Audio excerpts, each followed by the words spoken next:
안녕하세요. 오만사입니다.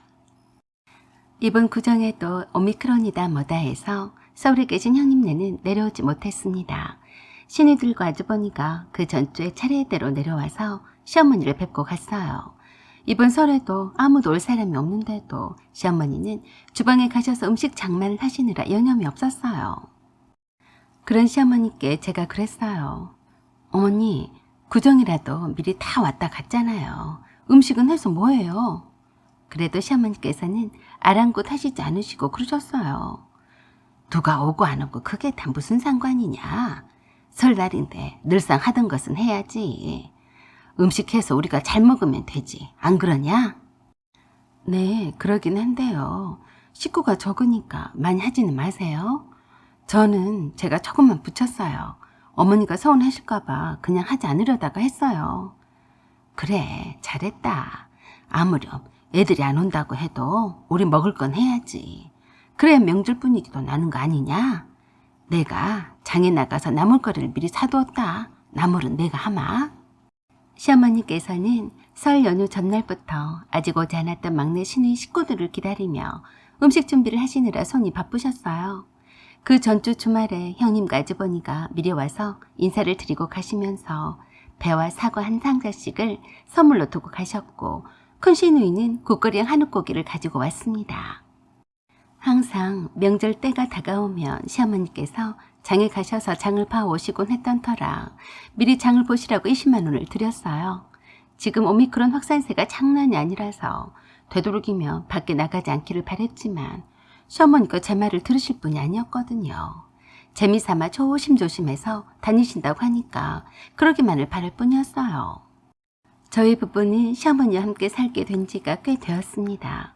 아버님이 돌아가신 후 혼자 계신 시어머니께서 부쩍 외로움을 타시고 힘들어하셔서 저희가 모시게 되었어요.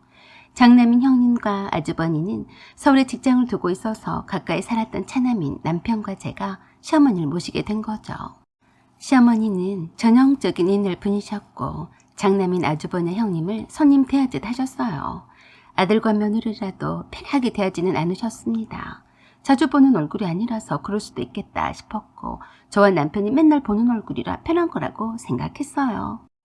오후가 되자 그렇게 기다리던 시어머니의 막내딸인 시누이 부부가 시어머니를 뵈러 왔습니다.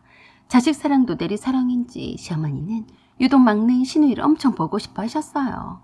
시누이도 시댁에 가봐야 하는 처지라서 기껏 서너 시간 정도는 앉아있다가 식사도 하지 않고 갔습니다. 그 막내 시누이가 저를 보자마자 저희 애들을 물어왔어요. 언니, 잘 있었어요? 이번에 상준이가 졸업한다면서요? 그래요. 2월 말에 할 거라고 했어요. 상준이가 안 보이네. 보고 가면 좋겠는데.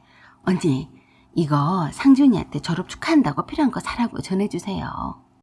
아가씨, 뭐 이런 거 준비했어요. 매번 애들 입학이나 졸업 때마다 이렇게 안 챙겨줘도 되는데요. 제가 조카들한테 돈을 안 쓰면 누구한테 쓰겠어요? 이번에는 세뱃돈하고 졸업 축하금까지 보태서 두둑히 넣었으니까 상준이한테 취업할 때 양복 한 벌 사입으라고 하세요. 고마워요. 아가씨, 잘 전해줄게요. 그런 말을 오고 가고 있는데 시어머니가 막내 시누이에게 그러셨어요. 아이고, 뭐하러 그 많은 돈을 쓰냐? 애들이 돈 없을까봐 그러냐? 너나 한 푼이라도 아껴서 집장만 해야지. 네 조카들 걱정은 하지 마라. 상준이는 남들처럼 도서관에 가서 공부를 하는 것이 아니고 맨날 PC방이나 갈 게야. 그러자 막내 시누이가 그랬어요. 엄마, 그런 말씀 마세요. 요새 애들이 다 그렇죠. 말도 마라. 졸업을 코앞에 앞둔 애가 아직까지 취업 준비를 하지 않고 알바나 하면서 돌아다니다. 그 돈 줘봤자 게임이나 하고 술 마시고 다 써버릴 거다. 그래서 제가 무안해서 시어머니께 그랬습니다. 어머니, 모르는 사람이 들으면 진짜로 그런 줄 알겠네요. 다 큰애가 친구들 만나고 술 한잔 할 수도 있고 놀 수도 있죠. 뭘 그걸 가지고 그러세요. 어머니도 참. 그러자 또 한마디를 더 하시는데 거슬리기만 했습니다. 그런 소리 말어라. 형찬이를 봐라. 그 어린 것도 벌써 속이 꽉 차서 공부도 얼마나 열심히 했는지 진상이가 다니던 대학교에 딱 하고 붙었지 않냐. 어쩜 진상이 판박인지 기특해. 거기에 비하면 상준이는 형아가 되어가지고 진상이보다 못한 대학교를 나왔으면 더 열심히 할 텐데 맨날 놀러만 다니고 있으니 그래야 쓰겠냐? 시어머니는 또 시작이셨어요. 듣고 있던 남편이 참 거슬렸는지 한마디 했습니다. 엄마, 다시는 그런 말씀 마세요. 상준이가 엄마가 생각하는 것처럼 아무 생각도 없이 사는 애가 아닙니다. 형찬이가 명문대 입학한 것은 축하할 일이지만 그걸 우리 상준이랑 비교해서 제 아들을 기죽이지 마세요. 아셨죠? 그래도 시어머니는 눈치도 없이 계속해서 하고 싶은 말씀만 하셨어요. 내가 뭘 기죽인다고 그러냐? 너네들이 그렇게 상준이를 감싸고 돌고 야단도 하지 않으니까 얘가 그 모양이야. 네 형도 그래. 내가 얼마나 네 형한테 정성을 쏟았냐? 그러니까 좋은 대학도 가고 잘 되지 않았냐? 너는 고집도 세서 내가 포기하니까 좋은 대학도 못 가고 말이다. 또 선을 넘으시려는 시어머니의 말씀을 막고자 신우이가 나서서 다른 얘기로 화제를 돌렸어요. 나이가 드시면 저렇게 눈치도 없고 고집도 세워지고 판단력도 흐려지고 배려심도 없어지는 걸까 하고 생각하게 되더라고요. 아무리 시어머니가 아주버니를 잘 키워서 명문대학에 보냈다 하더라도 바로 옆에 있는 자식은 둘째 아들인데 말입니다. 시어머니께서 그렇게 애써서 키운 큰아들은 명절 때나 겨우 얼굴 한번 비추고 몇 마디 나눠보지도 않고 훌쩍 떠나버리는데 뭐가 좋다고 그러는지 이해가 되지 않았어요. 큰아들이 어려워서 저는 한 통화도 편하게 못하시면서 말입니다. 저는 시어머니의 말씀이 서운하기도 하고 막내 신우이 부부에게 내올 차와 과일을 차려오기 위해서 주방으로 바로 들어갔습니다.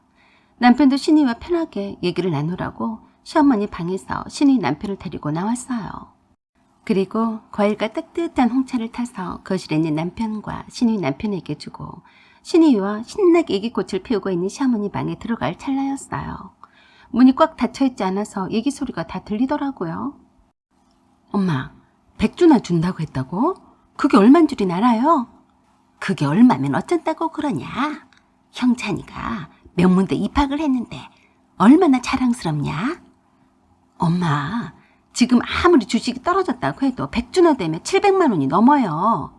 저는 바로 들어오려다가 그 말에 깜짝 놀랐습니다. 그래서 좀 더 엿들었어요.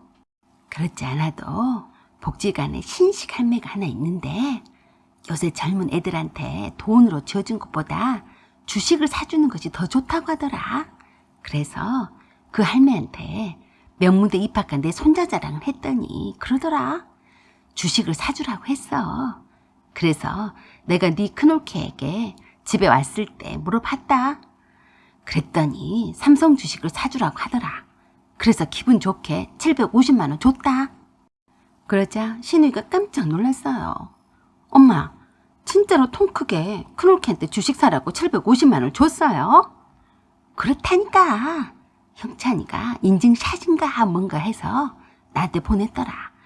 감사하다고 할머니가 최고라고 하면서 입학 선물 고맙다고 하더라. 여기 봐라. 그러자 신우이가 그랬습니다. 아이고, 형찬이는 좋겠다. 저는 뭔지 모르지만 좀 섭섭하더라고요. 우리 상준이가 대학교 입학할 때에는 입학 선물 그런 거 없었는데 저렇게 검소하게 사시는 시어머니가 그런 거금을 입학 선물로 통 크게 형찬이한테 썼다니 믿기지 않았어요. 마침 신우이가 시어머니께 그랬습니다. 엄마, 돈 좀 있으면 이번에 상준이가 졸업하니까 상준이한테도 그만큼은 하세요. 그러자 화들짝 놀라시면서 그러셨어요. 내가 미쳤냐? 상준이가 공부를 열심히 해서 형찬이만큼만 했어봐라. 내가 같은 손자인데 왜 안 해주겠냐? 내가 복지관에 가서도 손자 자랑은 형찬이만 한다. 혹시라도 상준이가 어디 학교에 다니냐고 물을까 봐서 아예 상준이 말을 안 해. 그러자 막내 신우이가 시어머니께 그랬습니다. 엄마, 그러지 마세요. 올케 언니나 작은 오빠 같은 사람도 없어. 엄마한테 뭘 딱히 바라지도 않으면서 모시고 살잖아요. 작은 올케한테 잘하세요. 이빠른 소리를 하는 신우이에게 시어머니가 그러셨어요. 너나 그런 소리를 하지 마라.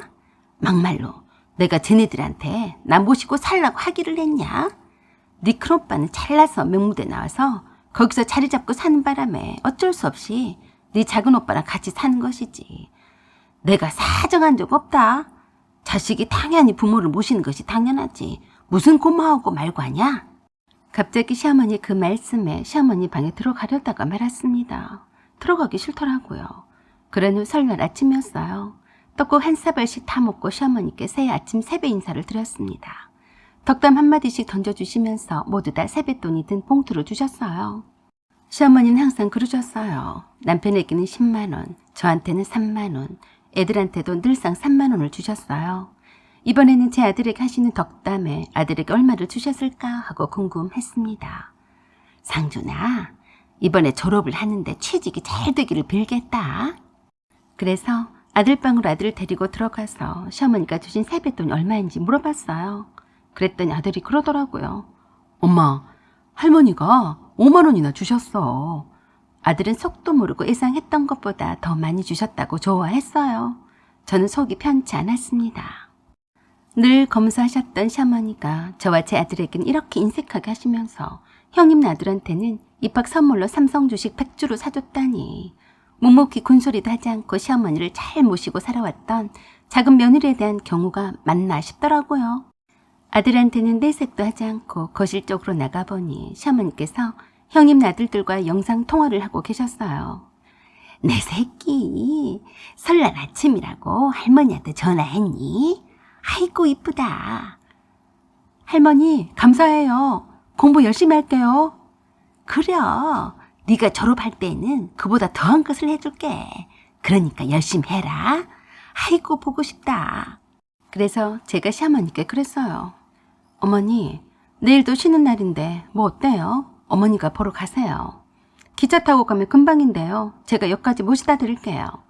그리고 영상통화에 나오는 조카에게 제가 새해 복 많이 받으란 덕담도 하면서 그랬어요. 형찬아, 할머니가 너희들 안 본 지 오래되어서 보고 싶어 하시니까 형이랑 함께 여기에 나와서 마중 나와라. 시간은 따로 톡으로 알려줄게. 알았지? 네, 진짜요? 알겠어요. 시어머니도 좋아라 하셨습니다. 그래서 역까지 태워다 드렸어요. 그리고 시어머니께 말씀을 드렸습니다. 어머니, 올라가신 김에 쭉 거기서 사세요. 형님 집은 집도 크고 어머니가 이뻐하시는 손자들도 있으니까요. 짐은 택배로 보내드릴게요. 남편도 시어머니께 따로 전화를 드려서 그랬어요. 어머니, 그동안 어머니 때문에 우리 상준이가 방도 없이 불편하게 지냈는데요. 이번에 졸업 선물로 상준이 방을 만들어주려고 합니다. 마침 어머니가 조카들을 보고 싶어 하시니 아예 거기서 형과 함께 사세요.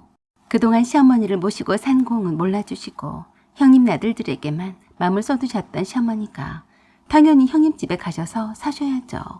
명무대 다니는 손자 자랑도 마음껏 하시고 커가는 것도 보시면서 살게 해드렸으니 속으로는 저희에게 고맙다고 여기실 거라 믿습니다. 사연은 여기까지입니다. 구독과 좋아요 부탁드려요. 감사합니다.